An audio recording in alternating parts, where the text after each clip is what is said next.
Oh, hi again, guys. So people asked me the last time how I caught that huge bass. So basically all I do is this. So I've got squid, yeah. I try and get squid with a bit of skin on it. I just thread it. So squid, portions of squid, stick it on. There's no secret to it. It's just, it is what it is, you know. And then another bit right there. And then pop another bit of squid on. Sorry, another bit of, I've got mackerel here. And just a bit of mackerel again. Yeah. And a bit of mackerel again. And there you kind of go. There's no art to it really, you know. As much as, you know, people that are fanatical about fishing, you know, they profess this and that. For me, no, it's just fishing, isn't it? I just do it for entertainment and basically my mental health, yeah. And it appears more to be squid down there, so I'll pop another bit of squid on.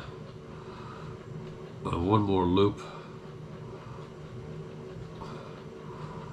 And then for me, I'll just leave a tail bit here and then slide it all kind of down towards the hook.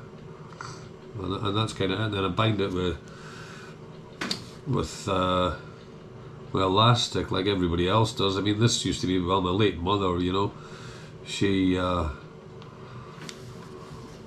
her personal belongings after she passed away, she had a sewing machine and a sewing box, and so I kind of just, I took it as just like kind of a keepsake, so to speak, and I just, like everybody else, I just bind it.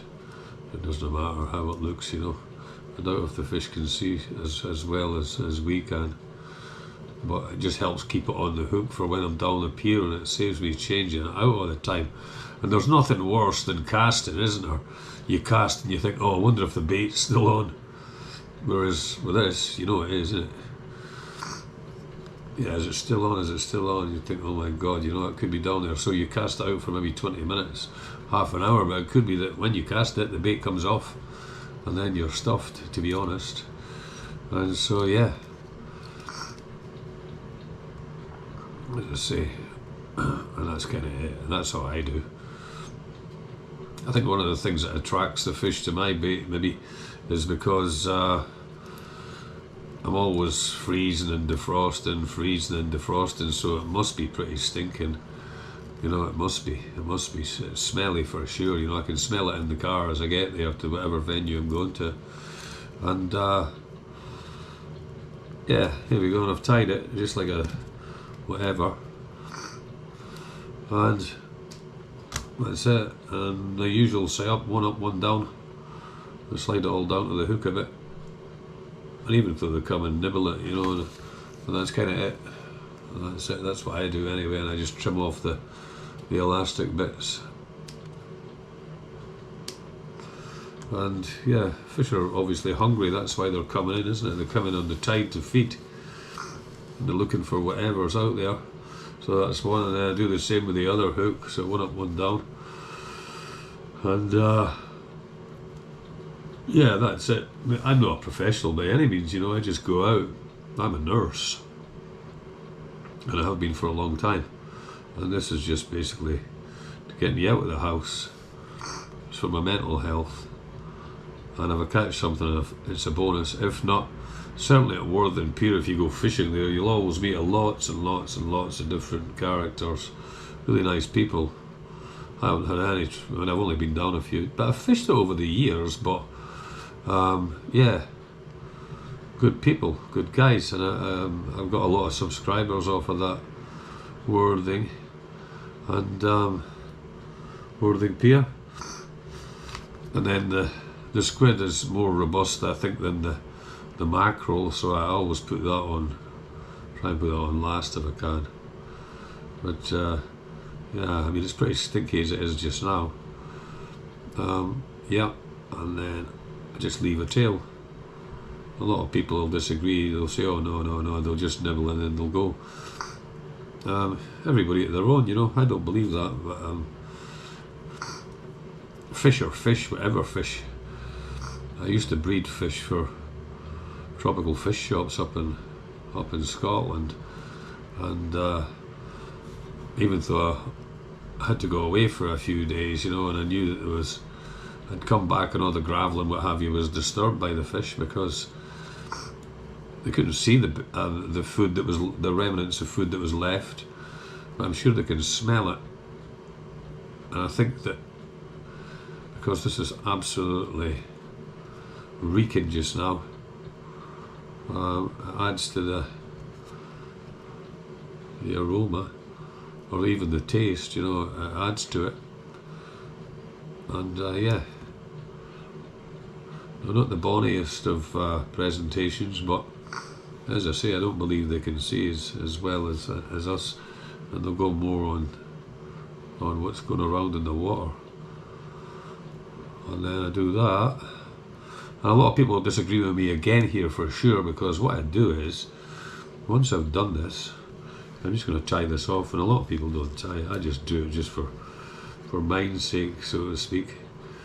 And but I know for a fact that isn't coming off, and that definitely my old mum's elastic from her sewing box has done me well. And so there we go. Yeah, maybe they'll nibble, then maybe there could be a few and they'll fight over it, and one will just gulp it down, and that's what I do, and that's it, and that's the rig. And I would imagine a lot of people out there with big money will go and renew their rigs every time, whereas me, I don't use them time immemorial. I'll use them and use them and use them. And then what I do then is I pop that rig, and this is where we'll all disagree and start commenting, I'm sure, again, because I'm a novice. I stick it in there, stick it in the freezer. Now, will that affect the integrity of the hook? Don't think so. Don't think so. Yeah, I've never had a hook snap on me. And yeah, so what I'll do is I'll wipe that down again, put it in another poly bag. I'll stick it in the I'll stick it back in the freezer, and there you go. When I get down hey ho, by the time I get there, it's only what 5 minutes from my house, but by the time I get there I'll take it out just before I go, and by the time I get there, yeah, it'll be defrosted, and I'll just hang it on the line, pop my weight on, and ready to cast, as opposed to playing around. And when I get there, anyway, I'm only putting this on if I catch a fish today. If not, forget it. Take it easy, but we'll see you in the next vlog. So, no, in fact, I might put this on because I'm actually going out. It's 12:05 down here in sunny Worthing, not so sunny Worthing. I'm expecting rain this afternoon, but the high tide is 5 o'clock, so I'll fish the high tide. I actually went down for crab under the pier, but it's it only went out about 1.6 meters, so I couldn't access the area under the pier. But that's my take on it. Take it easy. Please subscribe, keep watching the channel, and we'll see you soon.